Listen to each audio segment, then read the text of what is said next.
Bonjour, bien-aimés frères et sœurs, shalom. Que la paix, l'amour et la grâce du Seigneur Yahushua HaMashiach soient sur vous.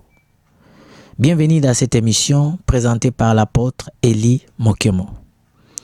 Dans cette émission, oui, nous allons parler de l'Église et la politique. L'Église et politique. Mais avant de commencer cette émission, j'aimerais d'abord qu'ensemble nous regardions cette vidéo. Regardons-la. Merci.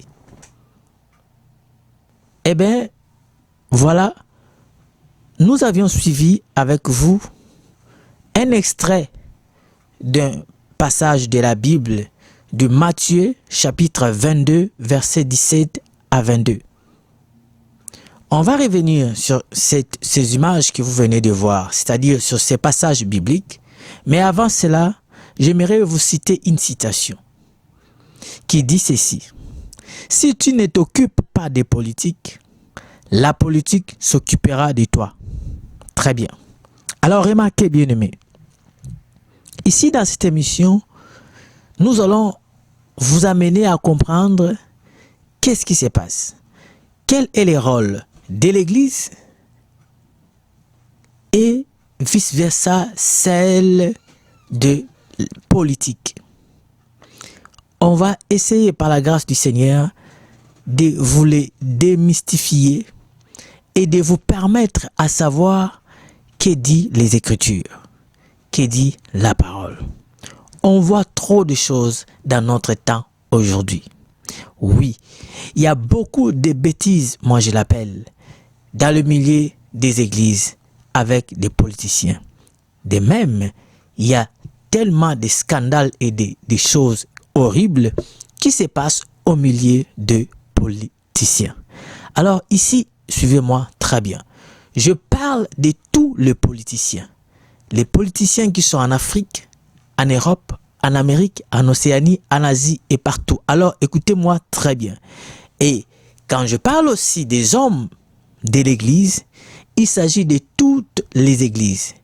Ici, que ce soit l'Église catholique, en descendant jusqu'aux églises des réveils ou des églises qui viennent de naître, suivez très bien cette émission. Ceci s'adresse à vous. Alors remarquez une chose. Dans cette citation, on nous dit que si la personne ne s'occupe pas de la politique autant pour moi, la politique s'occupera d'elle. J'espère que vous avez suivi ou entendu déjà parler de cette citation. Mais nous allons y revenir un peu plus tard dans notre émission concernant ce point. Essayons d'avancer. Alors d'après vous, quel est le rôle de l'Église? D'après la Bible, quel est le rôle de l'Église? C'est vrai, tu as peut-être une définition de l'Église. D'après toi, de ce que tu penses de l'Église, c'est bien. Mais j'ai toujours dit ceci, que les choses d'El Shaddai, ce n'est pas selon nos pensées à nous, mais selon la pensée du Seigneur. Est-ce que vous comprenez? Vous devez comprendre que si aujourd'hui nous utilisons le mot Église, c'est justement parce que nous l'avions eu quelque part. Et quelque part là, c'est où? C'est dans les Écritures. Donc, dans la Bible. Tout le monde, tous ceux-là qui se revendiquent de l'Église aujourd'hui, ils ont eu cette expression dans la Bible. L'expression du mot Église dans la Bible. Alors, ensemble avec vous, nous allons aller comprendre qu'est-ce qu'est le rôle de l'Église. Déjà, pour une petite définition, l'Église, de son vrai sens, qui vient des mots ecclésia, qui signifie ceux qui sont sortis hors, ou ceux qui sont appelés à sortir hors d'eux. Alors, ceux qui sont appelés à sortir hors d'eux, pour se rassembler au nom d'eux. Alors, remarquez, cela pouvait se faire dans plusieurs domaines de la vie. Oui, sûrement. cela pouvait se faire dans plusieurs domaines de la vie. Mais dans la Bible, il y a des choses précises.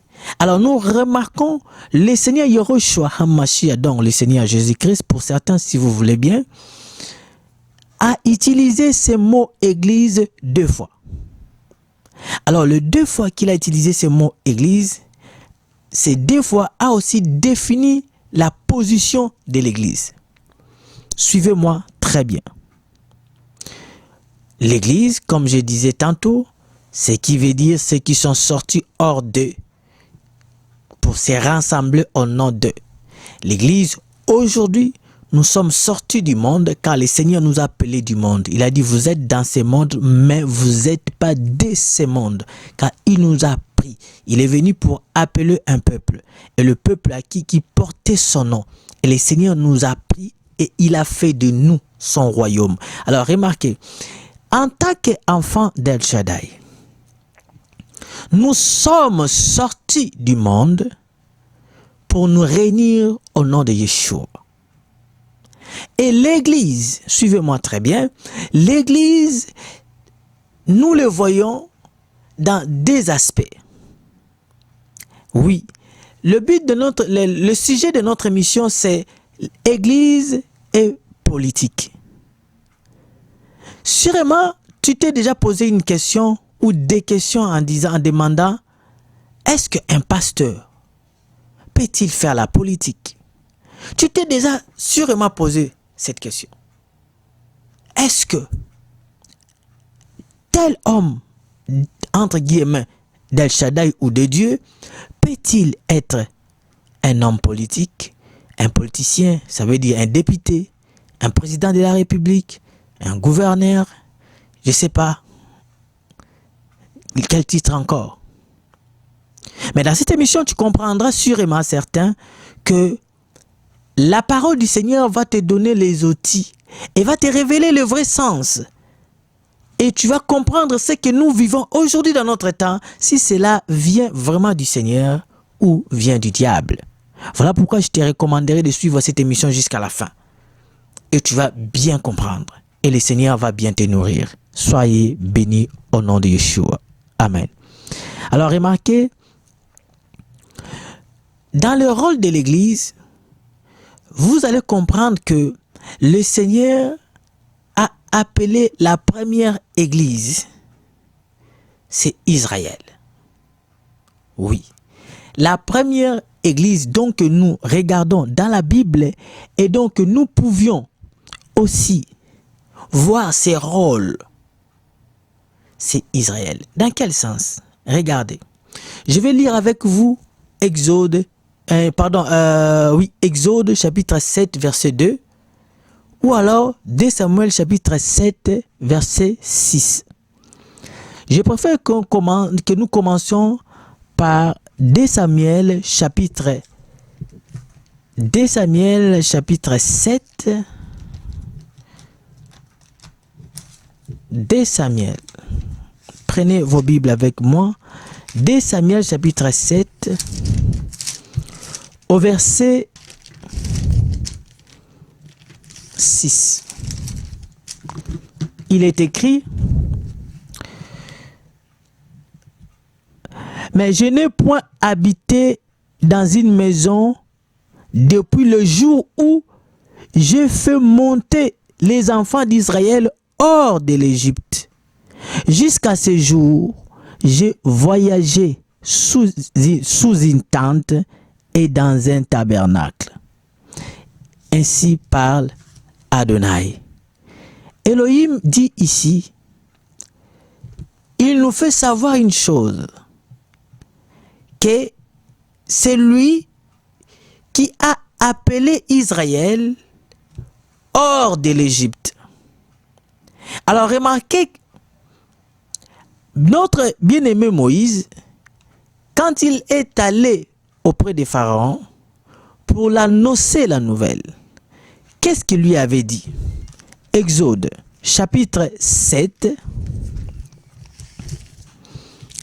Exode chapitre 7 au verset 2.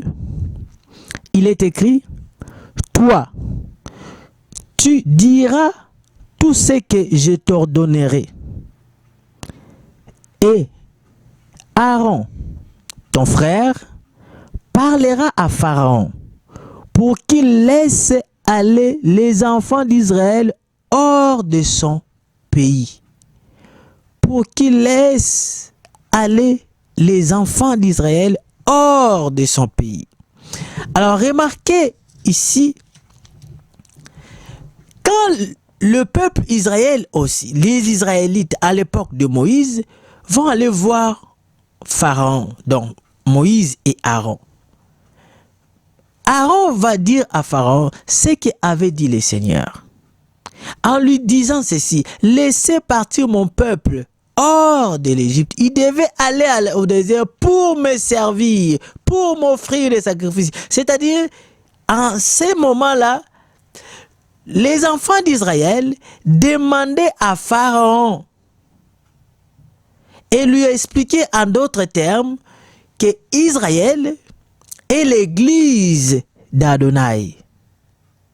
Israël, que nous sommes dans un peuple, il dit, c'est une église d'Adonai. C'est-à-dire quoi?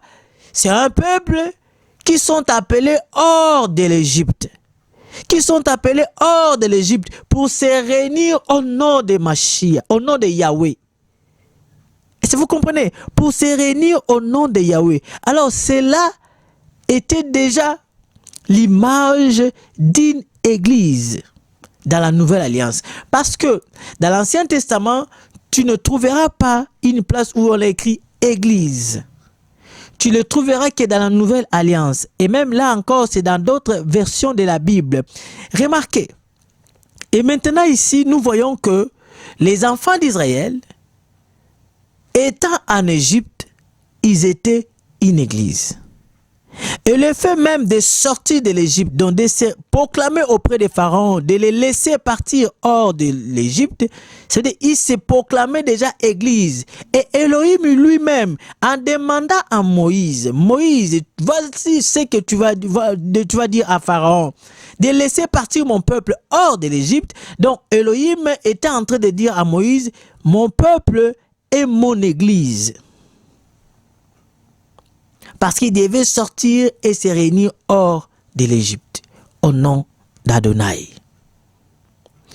Là, vous comprenez déjà que l'Église, dans ce sens, dans cet aspect que nous le voyons dans l'Ancienne Alliance.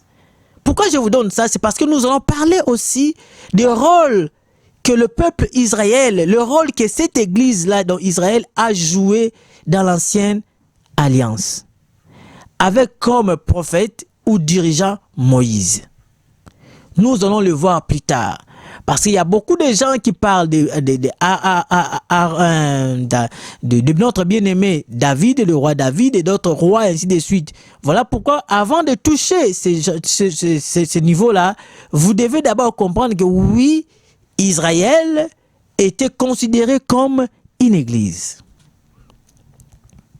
Parce que du point de vue définition, vous allez comprendre la définition de l'Église nous révèle la définition de sortie d'Israël de l'Égypte, comme je viens bien de l'expliquer. Deuxième chose, ou deuxième aspect de l'Église, parce que je disais tantôt que l'Église, son rôle, nous le trouvons dans la Bible sous deux formes. La première forme, j'ai parlé ici, les enfants d'Israël étaient comme une église. La deuxième forme, c'est l'église au temps de Yeshua. L'église au temps de Yeshua. Oui, au temps de Yeshua, des apôtres, et aujourd'hui à notre temps, qui cause les problèmes. Alors remarquons une chose. La vidéo que nous venons de suivre, on avait suivi, dans cette vidéo, on nous a montré, le Seigneur répète une chose aux gens qui étaient venus l'interroger. J'aimerais aussi que nous lisons cette écriture. Oui, nous avions vu la vidéo, mais c'est mieux de lire parce que c'est pas la vidéo, mais c'est les écritures, car c'est un extrait qui vient des écritures, donc de la Bible. Matthieu chapitre 22, verset 17 à 22. Il est écrit: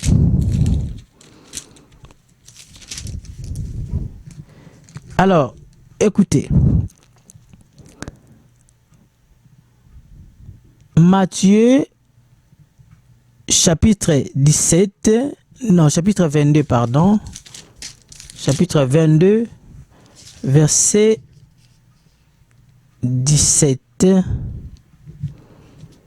Ok, il est écrit. Dis-nous donc, ok, dis-nous donc, ce qu'il t'en semble, est-il permis ou non de payer les tributs à César? Tribut ou alors impôt. Yahushua, connaissant leur méchanceté, répondit, pourquoi me tentez-vous, hypocrite? Montrez-moi la monnaie avec laquelle on paye le tribut. Et ils lui présentèrent un denier. Il leur demanda, de qui sont cette effigie et cette inscription? De César, lui répondirent-ils. Alors il leur dit, écoutez, rendez donc à César ce qui est à César et à El Shaddai ce qui est à El Shaddai. Étonné de ce qu'ils entendirent, ils les quittèrent et s'en allèrent. Amen. Alors, vous comprenez ici que eux étant venus pour tenter le Seigneur, l'ont posé une question. Alors, une question piège. C'est ça le milieu politique.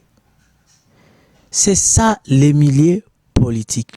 Plein de pièges, plein de coups bas.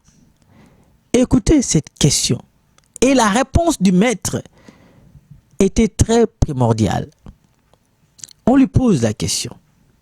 Ils ont posé la question à Yeshua. Seigneur, oh maître, que te semble-t-il de payer ce que nous payons l'impôt, nous payons les tributs à César? Ils voulaient que les seigneurs tranchent cette affaire. Ils sont nés, ils ont trouvé les systèmes en place, en train de payer l'impôt. Et voulant chercher le moyen pour condamner le maître, ils lui posent cette question pour écouter ce qu'il va leur dire. Or, le Seigneur les a dit, donnez à César ce qui est à César. À El Shaddai, ce qui est à El Shaddai.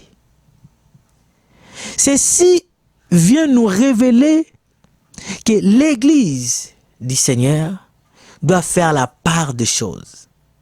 Parce que Yeshua étant sur terre, avec son Église, représentait l'Église aussi que nous avons aujourd'hui. Oui, parce que nous suivons le modèle. Et vous allez voir, même les apôtres ont suivi le même modèle que le Seigneur Yeshua a laissé.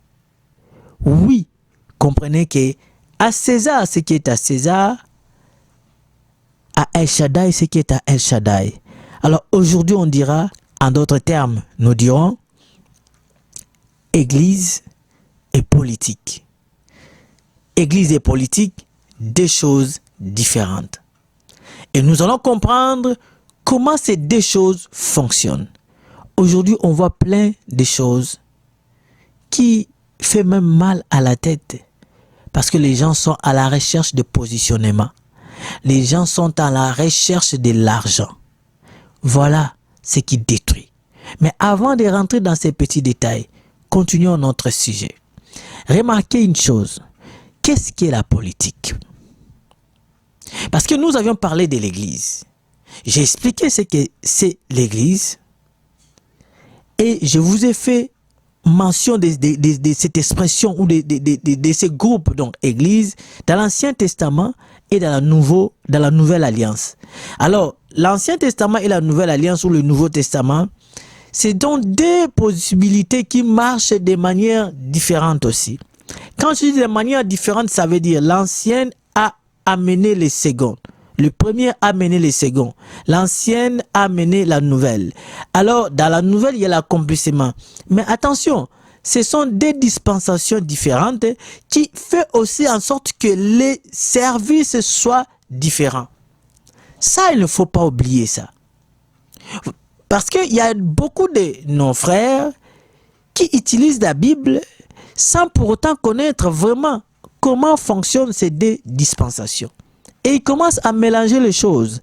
Ils prennent des choses dans l'ancienne alliance pour venir coller ça aux gens dans la nouvelle alliance. Quand ça les arrange, bien sûr. Quand ça les arrange pas, ils ne le font pas. Et ça, c'est dangereux. C'est hypocrite. C'est pas sérieux. Qu'est-ce qu'est la politique? C'est vrai. Tu connais la définition? La politique, c'est simple. C'est l'art de gérer. C'est vrai. L'art de gérer. Quelqu'un me dira, mais oui, tout le monde fait la politique. Tu vas voir à la maison, tu fais la politique. À l'école, il y a la politique. Chaque politique, oui, on n'en disconvient pas. C'est l'art de gérer une société. Merci. Mais est-ce que vous savez que ici, nous parlons de la politique de gouverner une nation. C'est ça que nous parlons. Nous ne parlons pas de la politique, l'art de gouverner une société ou de gérer une société comme tu gères ta maison ou tu gères, je ne sais pas, ta femme, tes enfants ou tu gères ton entreprise. Non, ce n'est pas de cette politique-là que nous parlons. La politique qui est la gouvernance d'une nation, d'un pays, d'un État. C'est ça. C'est sur ça qui est le sujet de mon émission. Alors, bien-aimés dans le Seigneur, vous allez comprendre que dans la Bible, vous allez trouver les actions de politiciens depuis les temps passés étaient parfois remplies de quoi? Des mauvaises choses. Remplies de choses bizarres. Oui, parfois. Des bonnes choses aussi. Mais le but d'intervention d'El Shaddai dans la politique, c'est pour le bien de son peuple. Parce que le Seigneur intervient dans la politique, c'est-à-dire dans la gestion d'un État, dans la gouvernance d'une nation ou d'un pays. Le Seigneur intervient. Or, quand le Seigneur intervient, là nous remarquons ou nous voyons l'Église. Parce que l'Église, jusqu'à maintenant, est la représentation d'El Shaddai. C'est-à-dire que El Shaddai est représenté par son Église. Oui. Parce que c'est à travers l'Église que nous écoutons le Seigneur. À travers l'Église. Alors, écoutez ici, quand je parle Église, je parle ça d'une manière aussi générale. L'Église étant corps de Mashiach ou l'Église en tant que l'Église locale. Oui, moi je suis une Église, tu es une Église. Si nous sommes dans un endroit, dans un local où nous réunissons pour prier, nous sommes aussi appelés l'Église. Alors, ce lieu où nous nous rassemblons est aussi appelé Église. Alors, remarquez ici qu'à travers l'Église, nous sommes le représentant. En d'autres termes, nous sommes les gens par lesquels le Seigneur passe pour nous parler. Donc, je disais tantôt, pour parler au monde aussi. Donc, le but vraiment que le Seigneur Adonai intervienne dans la politique, c'est souvent pour le bien de ses enfants. Nous allons lire avec vous Exode chapitre 3, versets 7 à 8. Là-dedans, vous allez comprendre pourquoi Elohim a voulu faire d'Israël son église et à quel moment. À quel moment Elohim va faire d'Israël son église et il va aller intervenir auprès des pharaons. En quelque sorte, vous allez d'abord lire pour comprendre. Matthieu, Exode, chapitre 3. Ici, nous sommes à la rencontre dont Elohim a rencontré Moïse. Et le Seigneur lui confie la mission. Écoutez ce que le Seigneur lui dira. Exode chapitre 3, versets 7 à 8. Il est écrit: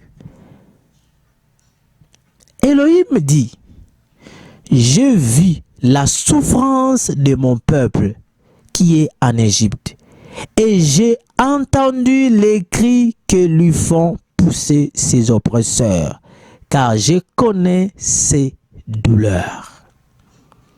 Je vais d'abord m'arrêter par là. Le maître Elohim, notre Père, il dit, j'ai vu la souffrance de mon peuple. Il a vu la souffrance de son peuple et il précisa encore en disant, j'ai entendu. C'est pas seulement ses yeux qui ont vu la souffrance de son peuple, mais ses oreilles aussi a entendu. A entendu quoi? A entendu les cris que lui font pousser ses oppresseurs. Les cris vus aux douleurs. Les cris suite au châtiment qu'on les faisait souffrir. Or, les Égyptiens qui faisaient souffrir Israël, en réalité, c'était l'État égyptien qui faisait souffrir le peuple juif qui habitait en Égypte. Et vu la souffrance de ce peuple, le Seigneur est venu pour les libérer. Vous savez, en réalité, Israël en Égypte, en réalité, d'après la loi, ils pouvaient déjà être considérés comme des Égyptiens. Ils sont venus là-bas de plusieurs générations, ils sont nés là-bas parce qu'on obtient aussi la nationalité par la naissance. Moïse et tous ces autres-là sont nés là-bas. En l'occurrence, ils étaient aussi les Égyptiens. Et en d'autres termes, Pharaon faisait souffrir aussi ce peuple. Oui, juif, bien sûr, hébreu, bien sûr, mais qui en réalité, comme je vous explique dans d'autres sens, c'était comme des peuples égyptiens aussi. Parce que d'après la logique d'acquisition de la nationalité, et ils pouvaient être considérés aussi comme les Égyptiens. Donc, un gouvernement, un État qui fait souffrir son peuple. Et pendant ce temps, Elohim, qu'est-ce qu'il fait? Il dit, ah, j'ai vu leur souffrance et j'ai entendu leurs cris. Et verset 8, il dira, je suis descendu pour les délivrer de la main des Égyptiens et pour les faire monter de ces pays dans un bon et vaste pays, dans un pays où coule le lait et le miel, ainsi de suite. Alors remarquez ici, puisque le peuple souffrait, puisque ce peuple avait la souffrance, vivait dans des châtiments qu'on le faisait vivre les Égyptiens, comme je dis tantôt, ça venait de leur gouvernement, donc de leur État, parce que Pharaon le faisait souffrir. Le Seigneur appellera ce peuple hors de l'Égypte. C'est ça l'Église. Une Église qui vit au milieu d'une nation et dont le peuple est en train de souffrir, et l'Église ne fait rien, l'Église ne dit rien, ça devient dangereux. Vous comprenez ici que c'était dû à la souffrance ou dû aux souffrances que les Israélites vivaient étant en Égypte, que Elohim Elohim est venu au secours pour les secourir, les faire sortir de l'Égypte. Cet aspect est très important. J'ai dit, cet aspect est très important. Pourquoi? Parce qu'aujourd'hui, il y a une expression qui dit l'église est au milieu des villages. L'église au milieu des villages. D'après toi, cette expression veut dire quoi? Cette expression veut dire quoi? Pensez que cette expression veut dire que l'église voit la souffrance de son peuple, la souffrance de ses habitants. Elle croise les bras, elle ne dit rien parce qu'elle est au milieu des villages. Non. C'est que vous avez mal compris aussi cette citation. La citation église au milieu du village, ceci veut simplement démontrer aux hommes politiques que l'église n'est pas de l'opposition, ni de pouvoir en place, non plus de parti civil. L'église appartient au Seigneur pour le bien du peuple. L'église regarde le bien de son peuple. L'église regarde les retours du Seigneur. Je vais les démontrer plus tard. Donc, l'affaire déjà de dire que non, l'église là est de l'opposition, l'église là est de la majorité, parti au pouvoir, l'église, ça c'est diabolique. L'église est ni de l'opposition, ni des partis civils, ni de la majorité au pouvoir. L'église est du Seigneur pour le bien du peuple.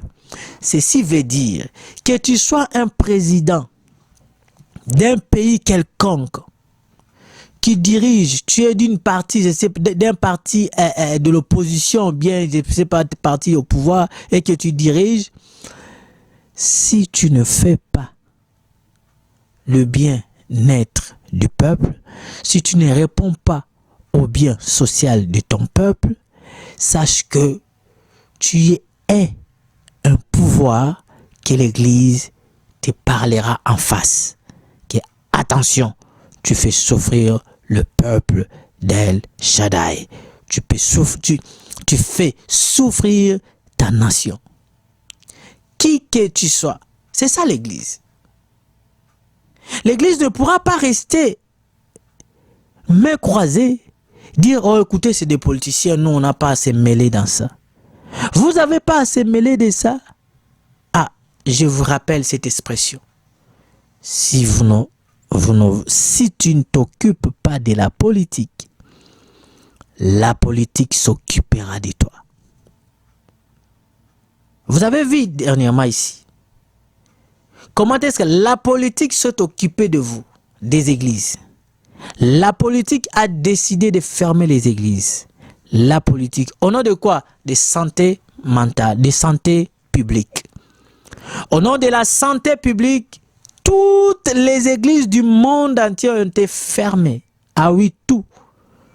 Même les mosquées qui sont, je ne sais pas, des musulmans, de toutes ces choses-là ont été fermées. Au nom de santé publique. Qui a fermé ça? C'est la politique. Qui est cette église-là qui était ouverte pendant ces périodes? Pendant que tout le monde a été fermé? Personne. Personne. Vous comprenez? Personne. Et c'est ça. Cela veut dire que si tu ne t'occupes pas d'eux, eux, ils vont s'occuper de toi. Alors, toi, comment tu vas t'occuper d'eux? C'est d'après la parole du Seigneur. Pour le bien du peuple. Un pouvoir en place qui tue ce peuple, sa population, qui les garde enfamés pendant ce temps-là, eux, ils détournent l'argent du peuple. Pendant ce temps-là, eux, ils font du mal à autrui.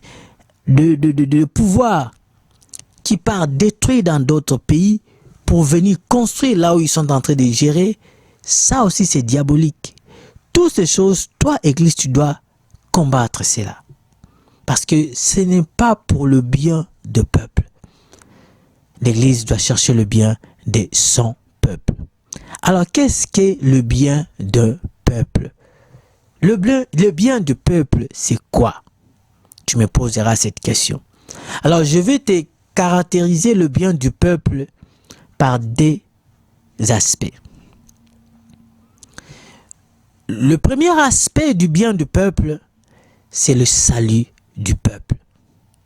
C'est-à-dire, c'est un bien du côté spirituel. Là-dedans, nous voyons le salut du peuple, nous voyons la délivrance du peuple des liens diaboliques, des liens sataniques, et ainsi de suite.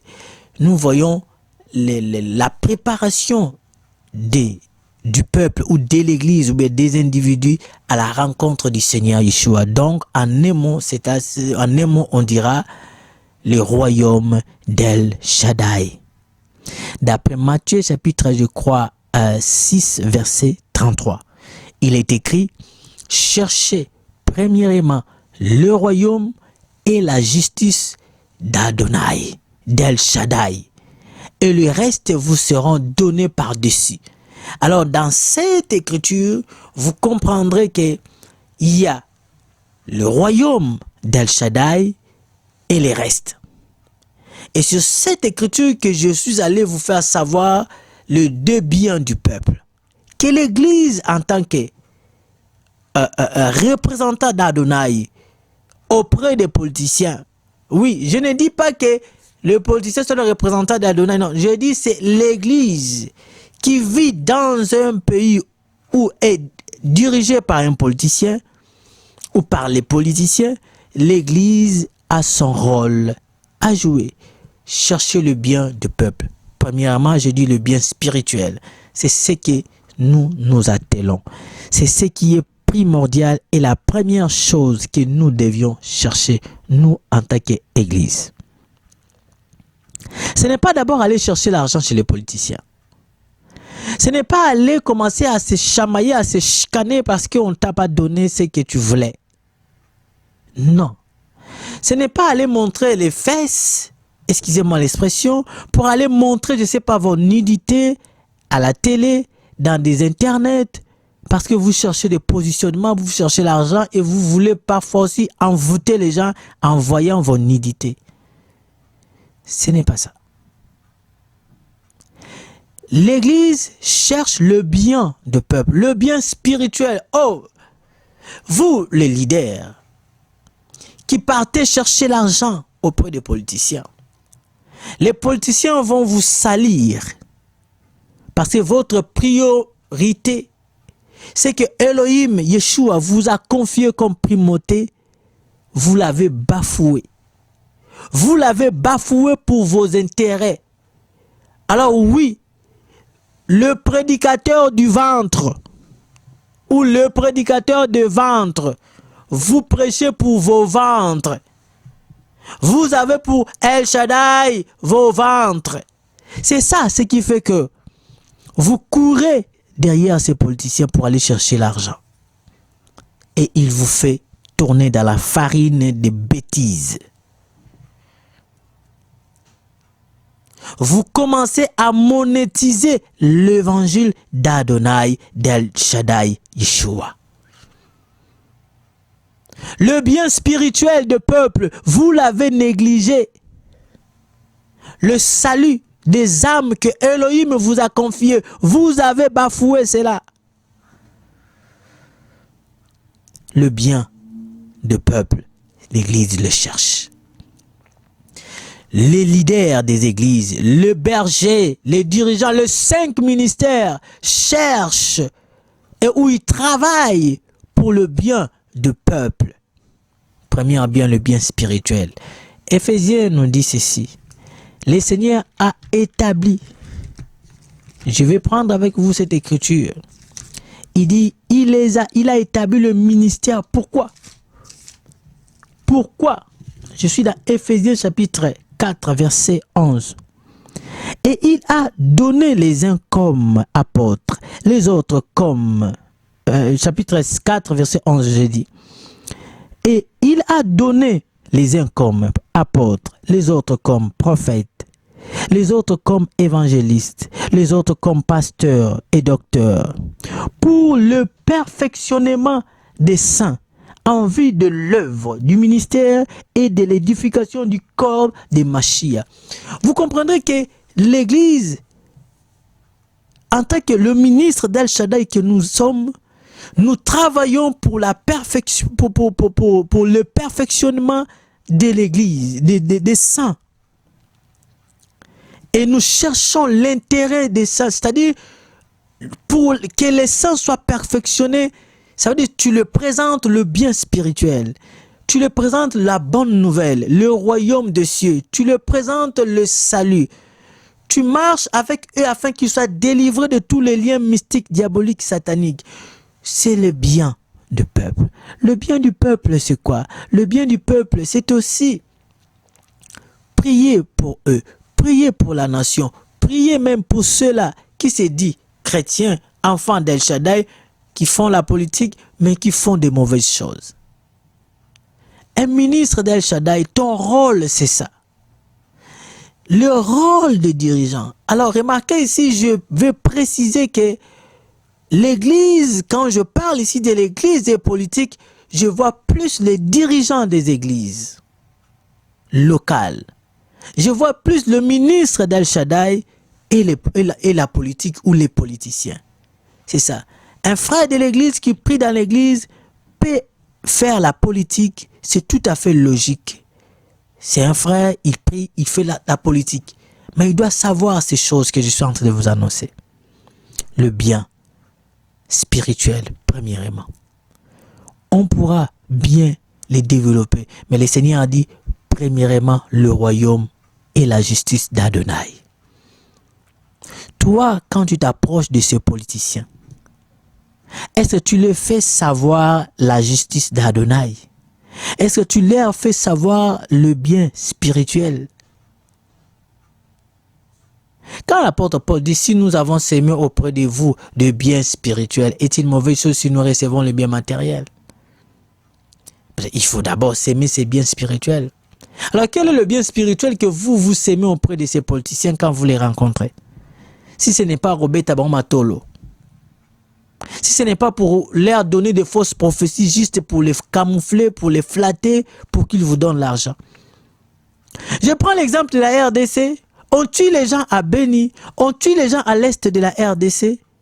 Alors, le soi-disant prophète, le soi-disant ministre d'Al Shaddai, ministre entre guillemets de Dieu, vous partez voir les dirigeants de ce monde, de ces pays, que ce soit l'ancien ou le nouveau, vous partez le voir. Avec quel message du Seigneur? Pendant qu'on est en train de tuer les gens, vos peuples, on les tue à l'est. On les tue dans d'autres provinces aussi. Vous partez voir ces soi-disant dirigeants. Vous partez le voir. Est-ce que vous pensez que la justice du Seigneur, c'est quoi? Que ceux-là qui sont en train de mourir, qui continuent à mourir comme ça, sans justice. Vous voyez? Oh Seigneur. Vous savez, il y avait des prophètes à l'époque de la Bible qui, quand ils venaient voir le roi tremblait. Le roi tremblait. Ou bien quand eux, ils partaient consulter le roi, ils tremblaient. Parce que le prophète, pardon, quand le prophète, pensez le roi tremblait. Le prophète avait des comptes à rendre avec le Créateur des cieux et la terre. Avait des comptes à rendre avec Elohim, pas avec un homme, fort qu'il soit. Et le vrai prophète authentique de la Bible, il disait la vérité. Écoutez, tu tues les gens, ce que tu fais n'est pas bien. Tu peux utiliser toutes les sagesses, on n'en disconvient pas. Mais la sagesse ne veut pas dire que là où quelqu'un est en train de tuer, tu lui dis non, tu fais du bien, tu rends un service à ce peuple. Non, ça c'est la sorcellerie. Vous devez agir en tant que des gens qui cherchent le bien du peuple, la justice aussi. La justice.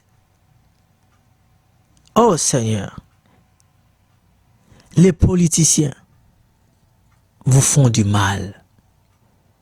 Même ceux qui étaient partis entourer Trump pour prier pour lui, vous pensez que beaucoup se chercher quoi? C'est des positionnements. Malheureusement, même ceux qui ont déjà l'argent, ils courent toujours après l'argent. C'est ça la loi du monde, malheureusement. Les gens ne sont jamais rassasiés. Et jamais. Et même pendant ces temps, même si Trump fait des bêtises, ils ne diront jamais à Trump, voilà ce que tu fais n'est pas bien d'après la parole du Seigneur ou bien d'après la logique des choses.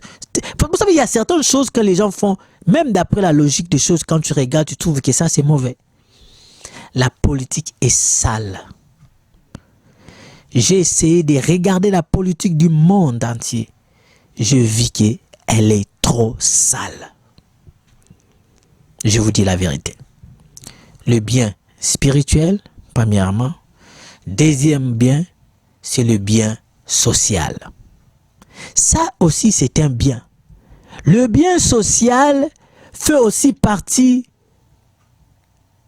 des biens que l'Église, donc toi, ministre d'El Shaddai, tu dois promouvoir auprès de ton peuple, auprès de l'Église. Amen. Tu dois les promouvoir. Regardez, le Seigneur a nourri à 2 reprises le peuple juif. Et les Israélites sont venus pour l'enlever et le faire roi. Vous vous rappelez de cette histoire? Jean chapitre 6, versets 14 à 15. Je vais les lire. Il est écrit, Jean chapitre 6. Ici, le maître, après avoir fait la multiplication de pain, il a multiplié le pain environ 2 fois. Et à la suite, voilà ce qui se passe. Chapitre 6, verset 14 à 15, il est écrit. Ces gens ayant vu le miracle que Yeshua avait fait, ils se disent, les gens-là, ils disent, celui-ci est vraiment le prophète qui doit venir dans le monde. Verset 15. Et Yehoshua, sachant qu'ils allaient venir l'enlever pour le faire roi, se retira de nouveau sur la montagne, lui seul. Retenez 2 choses ici. Alors, si vous voulez, même 3 choses. D'abord, la première chose, remarquez, ces gens, quand ils ont vu le miracle, les choses que le Seigneur avait fait, et ils sont venus, d'abord ils ont dit, écoutez ce qu'ils ont dit. Cet homme, il est vraiment, il confirme, les Juifs confirment, il dit, il est vraiment le prophète qui doit venir. Il confirme là encore qu'il doit venir. C'est-à-dire que dans d'autres versions comme à Darby, on dit il est vraiment le prophète qui vient. Avec une précision. Il ne tâtonne pas. Il dit avec précision, il dit qu'il vient. Ici en lui second, on dit le prophète qui doit venir. Donc c'est vraiment celui-ci. Il l'appelle prophète. Qui vient au monde. Ou qui devait venir dans le monde. C'est lui ici. Et Yeshua de son côté, il dit, il avait dit, Yeshua sachant, parce qu'il est le Seigneur, Adonai, il connaît des choses, sachant qu'il venait pour lui faire roi. Est-ce que vous comprenez? Il dit, il sachait qu'il venait pour lui faire roi. Qu'est-ce qu'il a fait? Il s'est éloigné. Alors remarquez une chose, quelqu'un qui vous a fait nourrir, il vous a prêché la parole du Seigneur, il a fait des miracles. Vous venez, vous dites que c'est un prophète. qui devait venir. Et en même temps, vous venez pour lui faire roi. Parce que ce que le Seigneur a dit, c'était vrai. C'est-à-dire, il venait pour lui faire roi. Prophète, roi. Pourquoi prophète, roi? C'est à cause de ces deux choses que je vous fais savoir. Ils ont vu à Yeshua ces deux biens. Entre autres, oui, on peut avoir aussi d'autres explications à donner sur ce point. Mais dans l'essence de message que je suis en train de vous prêcher aujourd'hui, je vous fais savoir que c'est parce qu'ils ont vu. Parce que eux, la Bible a dit qu'ils ont vu le miracle, ils ont vu des choses. Entre autres, la parole que les a prêchées, le miracle que le Seigneur a fait, la délivrance, les guérisons, ainsi de suite. Et les a fait nourrir aussi. Parce qu'ici, nous sommes après la multiplication des pains. Il les a fait nourrir le pain. Oh, c'était grave. Hein? Et qu'est-ce qui s'est passé? Ils ont vu à Yeshua, prophète, ça veut dire celui qui promouvoit, celui qui fait promouvoir le bien spirituel. De l'autre côté, roi, ça veut dire celui qui pourvit à l'ère sociale, qui donne des solutions à l'ère sociale. On dit voilà cet homme que nous cherchons. Ce qui veut dire que l'Église doit toujours chercher ces deux biens-là quand nous marchons sur cette terre aussi. Tant que nous sommes dirigeants, nous devions veiller sur ces deux choses. Parce que nos politiciens ne travaillent plus pour le bien de leur peuple. Ils travaillent pour leur propre bien, pour leur ventre. Également comme le faux prophète, le faux pasteur, le faux apôtre. Qui travaillent pour leur ventre. Ils fabriquent des prophéties parce qu'ils veulent trouver l'argent.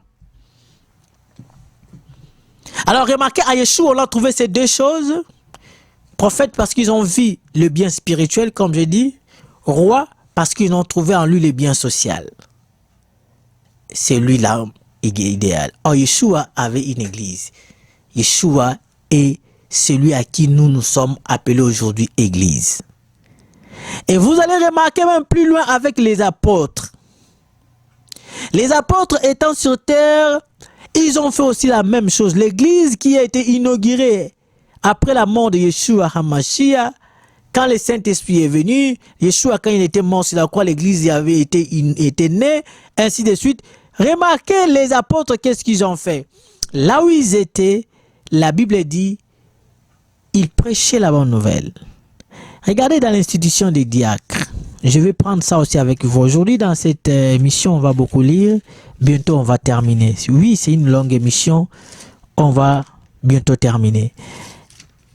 Nous sommes dans Actes des Apôtres, chapitre 8, au verset 26. Il dit, non, c'est pas ça, excusez-moi. Est-ce que c'est ça? Non, Actes chapitre 6, verset, on commence même au verset, au verset 2. Hein, on va prendre le verset 2 jusqu'au verset 3 ou 4. Il dit ceci. Les 12 convoquèrent la multitude des disciples. Donc ils convoquèrent l'église. Et dirent, les 12 là, ça dit quoi? Les 12 apôtres de l'agneau, les 12 apôtres de Yeshua. Les apôtres ont dit ceci.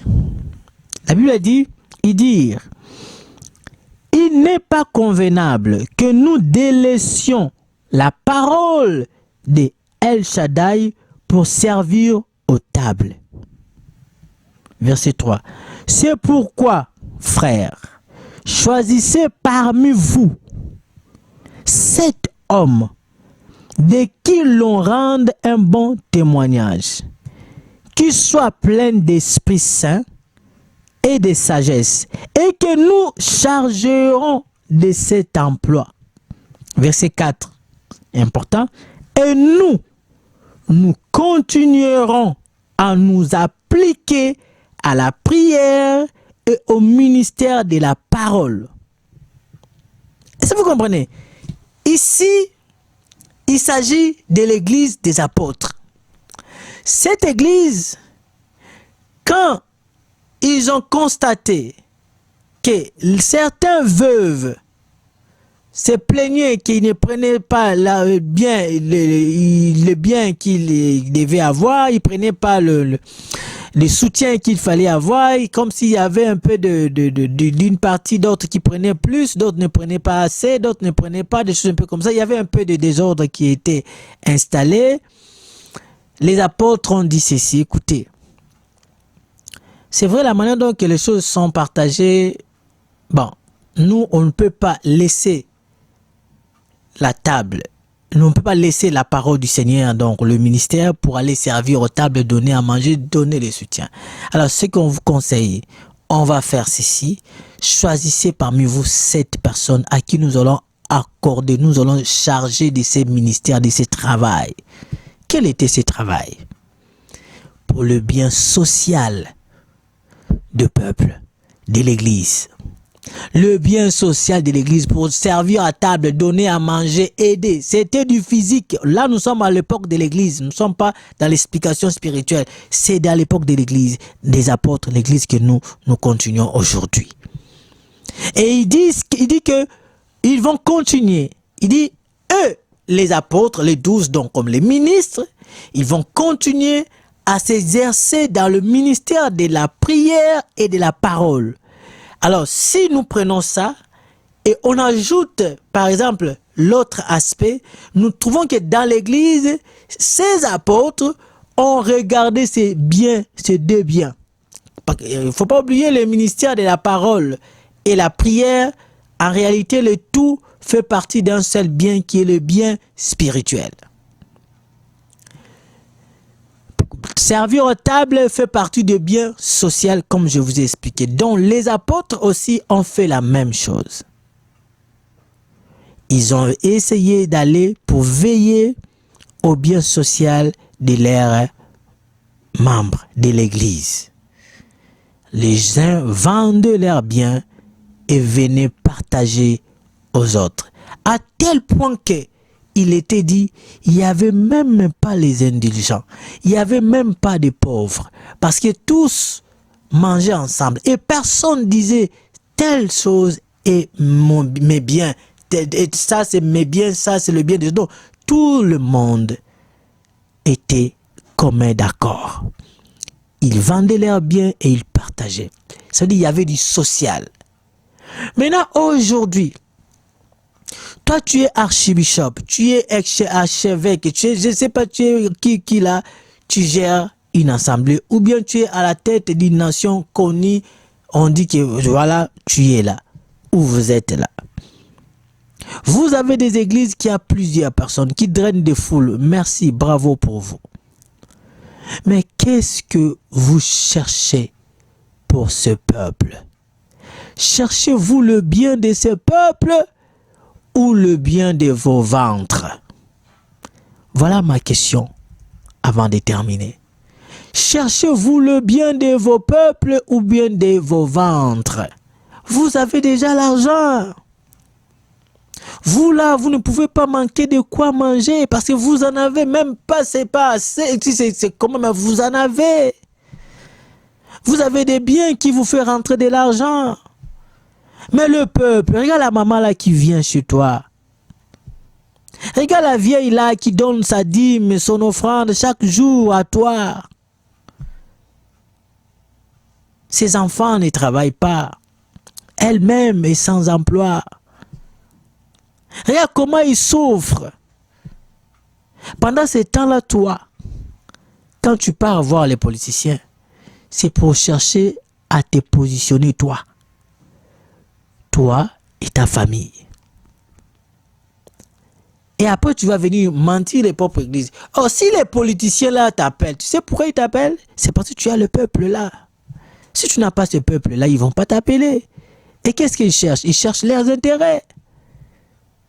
Mais toi, au lieu de faire prévaloir les intérêts du peuple, les deux biens que je vous ai fait mentionner ici, non, toi, c'est pas ça. Toi, c'est ton ventre. Et le peuple aussi, quand vous voyez votre pasteur, on vous tue, il ne dit rien. On vous massacre, il ne dit rien. Les dirigeants qui dirigent le pays, dirigent mal le pays, il ne dit rien. Mais tu sais pas, on dit que celui qui ne dit rien consent. Il ne dit rien. Mais il attend à ce que le peuple vienne lui donner les dîmes et les offrandes. Mais qu'est-ce que toi tu fais? Que ce soit dans des prières, que ce soit dans des conseils, ou bien dans des interpellations. Vous pouvez rencontrer ces politiciens et leur dire, écoutez, pourquoi ce peuple doit toujours souffrir du jour au jour? Pourquoi? Regardez, depuis qu'il y a massacre dans l'Est, depuis qu'il y a des massacres, des choses qui se passent, comment on appelle ça, au Cameroun, des troubles par-ci, par-là, dites-moi, les pasteurs là qui sont bien positionnés, et ils mangent bien, ils boivent bien, ils roulent bien dans leur véhicule. Mais le pauvre peuple souffre, meurt. Mais vous travaillez pour qui? Vous voyez? Et aujourd'hui, vous rentrez dans la politique pour faire des sous.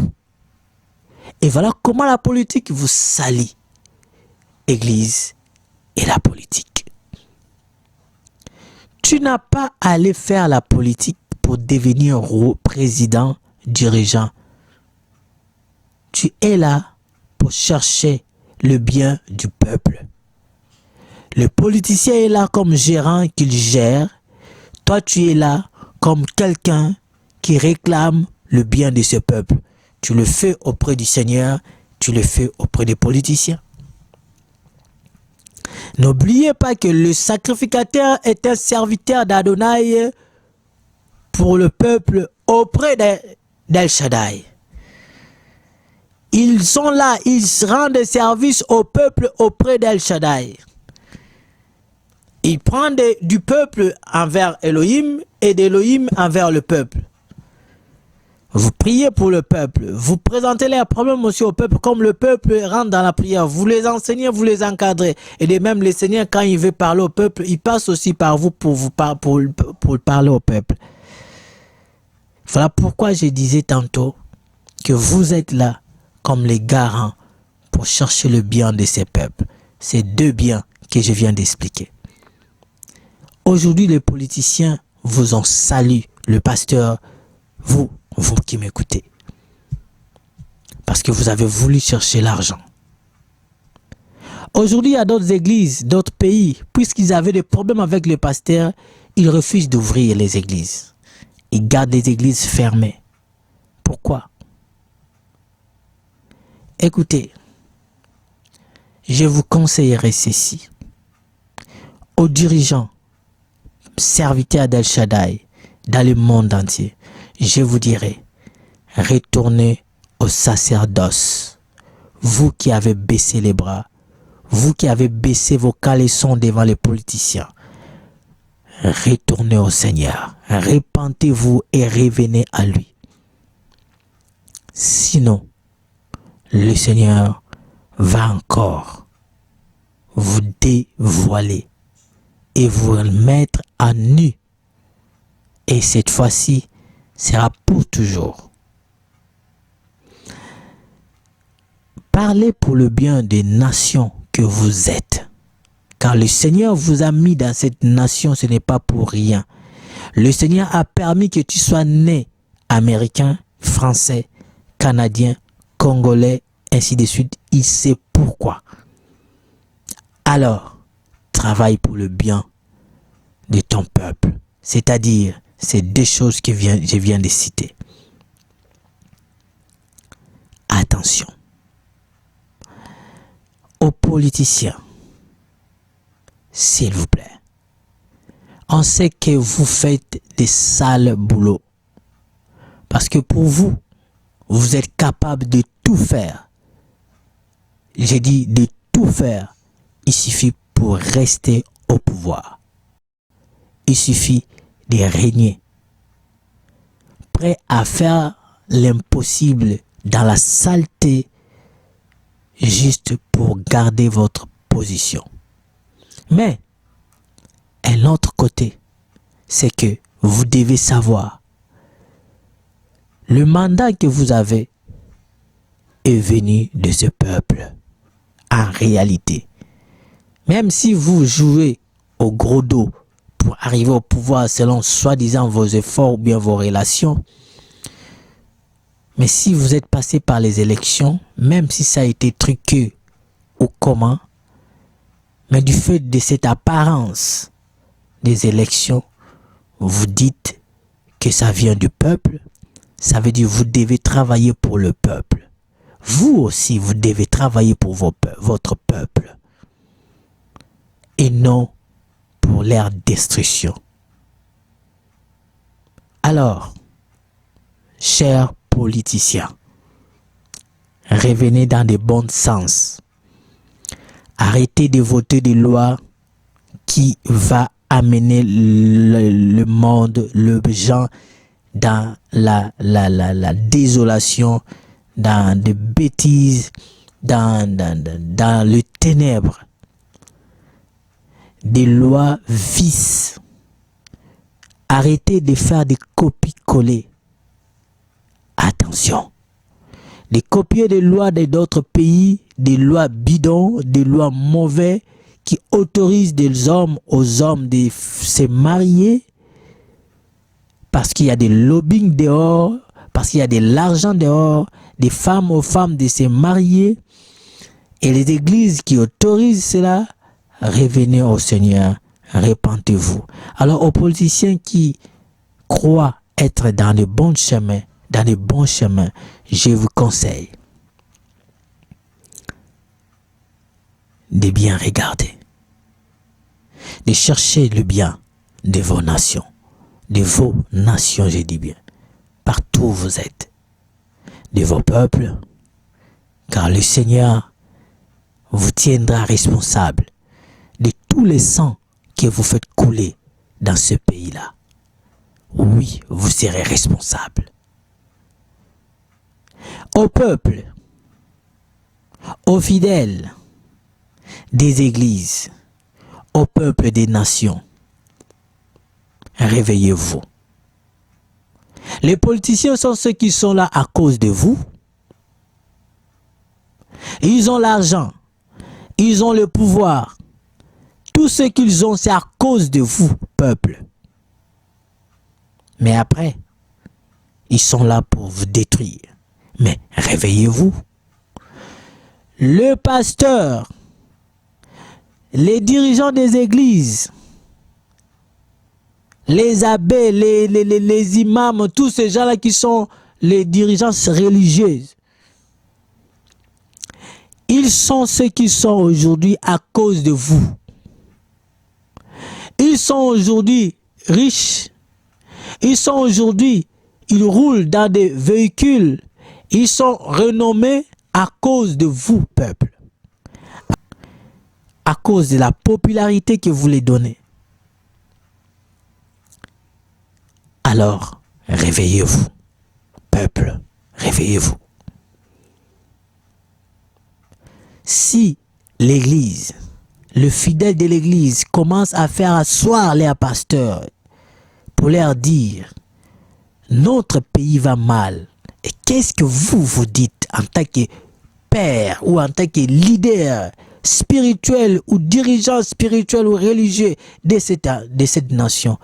Que faites-vous pour que les choses changent? Allez-vous manger avec les gens qui détruisent, qui nous tuent, et après tu viens ici pour nous prêcher? Si vous dites ça à vos pasteurs, ils vont réfléchir 2 fois. Si tous les pasteurs là qui sont élevés en dignité là, ils sont élevés là aujourd'hui, les politiciens les cherchent parce qu'ils ont la population, si le fidèle de leurs églises les réclame des comptes par rapport à leurs souffrances, j'espère que les choses vont changer. Alors, une pensée pour tous nos frères qui sont à l'est de la RDC, car ce pays est en train de vivre une génocide. On est en train de tuer. Ils tuent au Congo et personne ne parle. Personne ne parle. Ils tuent à l'est du Cameroun. Personne ne parle. Alors, que le peuple s'élève dans la prière et s'élève aussi dans les actions pour dire non à ceux qui veulent hypothéquer leur vie et leur avenir. Que le Seigneur vous bénisse. À nous revoir dans les prochaines émissions. Si le Seigneur ne vient pas, nous allons continuer. Bye.